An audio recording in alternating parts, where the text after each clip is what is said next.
मध्य प्रदेश में विधानसभा चुनाव के लिए आचार संहिता लगने ही वाली है। ऐसे में राजनीतिक दलों और उनके नेताओं की आवाजाही बढ़ गई है। इसी क्रम में भारतीय जनता पार्टी के नेता व केंद्रीय मंत्री अनुराग ठाकुर आज एक दिवसीय प्रवास पर रीवा पहुंचे, जहां उन्होंने प्रबुद्ध जन सम्मेलन को संबोधित किया। केंद्रीय मंत्री अनुराग ठाकुर ने जहां मध्य प्रदेश की शिवराज सरकार व केंद्र की मोदी सरकार के तारीफों के पुल बांधे, वहीं विपक्ष पर जमकर निशाना साधा।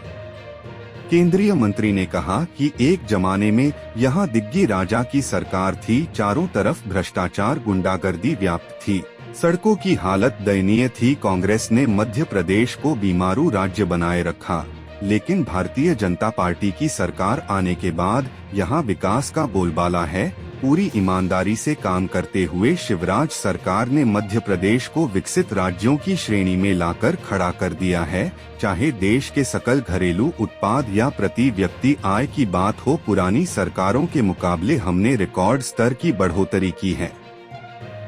वहीं रीवा के विकास के संबंध में उन्होंने रीवा से भोपाल के बीच बनने वाले एक्सप्रेसवे तथा रीवा सीधी मार्ग में बने टनल व विश्व स्तरीय सोलर पावर प्लांट की बात की। मध्य प्रदेश में विकास का बोलबाला है, इसलिए यहाँ पर विकास की योजनाओं का ही चर्चा होगी। आपकी सरकार ने पोस्ट ऑफिस को तो बचा लिया, लेकिन BSNL आकाशवाणी खत्म हो गए। लेकिन मैं इतना ही कहूँगा, आज देश में रेडियो का सबसे बड़ा नेटवर्क है तो आकाशवाणी सबसे पुराना भी है। और हमने जितने टावर्स की योजना शुरू की, उसमें जहां एक और FM रेडियो के टावर्स, अब 80% का FM कवरेज हो जाएंगे हमारे यहाँ।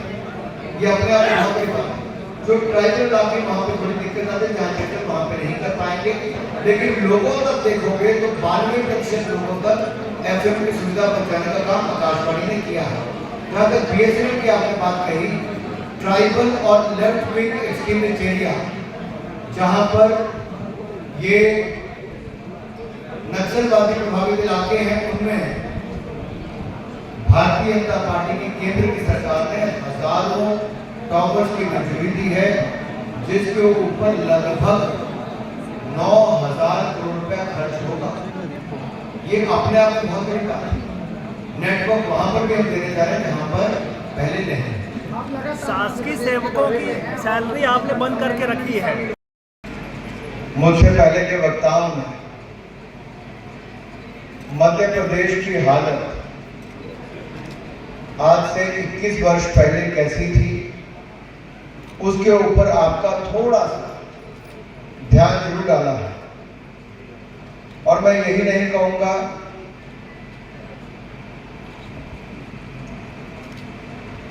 हालांकि उस समय राज तो राजा का था। राजा कौन? दिग्गी राजा।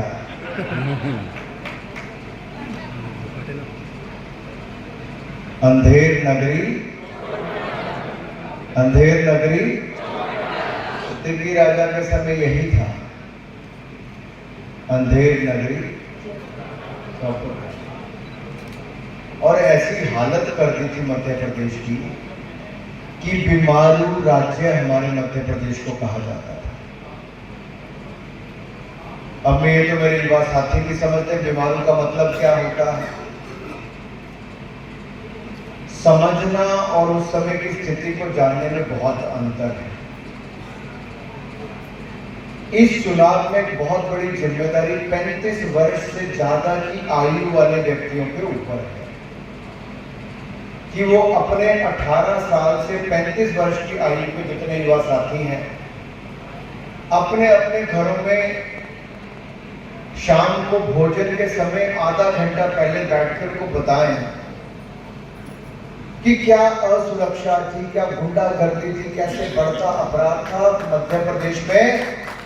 अंधेर नगरी चौपट राजा का हाल, और बड़ी मुश्किल से उससे मुक्ति पाई थी। 2002 के बाद आज तक एक के बाद दूसरा चुनाव जब भी आया, मध्य प्रदेश की जनता ने बहुत जिम्मेदारी के साथ एक ईमानदार और विकास करने वाली सरकार चुनी, भारतीय जनता पार्टी की सरकार को चुना।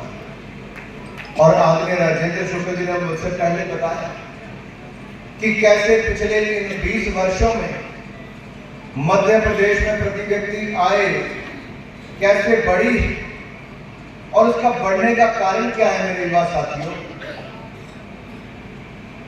2002 में सरकार का बजट था मात्र 23,000 करोड़ रुपया, आज बढ़कर हो गया है 3,14,000 करोड़ रुपया। कितने गुना बढ़ा, जरा हिसाब लगाया किसी ने?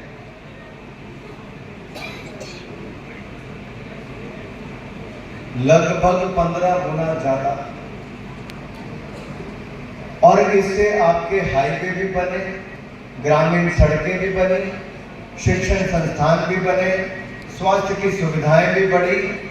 और यही नहीं, हमारे यहां पर प्रति व्यक्ति आय लगभग 5 गुना ज्यादा बढ़ी है।